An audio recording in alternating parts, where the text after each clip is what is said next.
ম্যাডামের গ্রামের বাড়ি। যদিও মানুষের ঘরবাড়ি নিয়ে কখনোই হাসাহাসি করা উচিত নয়, কিন্তু এটা যদি অপবিশ্বাসের অপুর ক্ষেত্রে হতো তাহলে বুবলি এবং বুবলির ভক্তরা কেউ কেউ করে উঠত।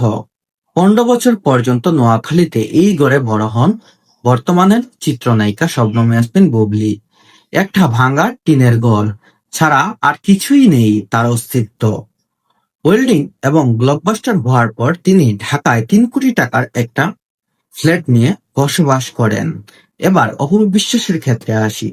অপবিশ্বাসের গ্রামের বাড়ি যদি এইরকম হতো তাহলে বুবলির ভক্তরা এমনকি বুবলির দর্শকরা ছবি তুলে বিভিন্ন জায়গায় পোস্ট করত, এমনকি অপবিশ্বাসের নামে বিভিন্ন কথা ছড়িয়ে দিত।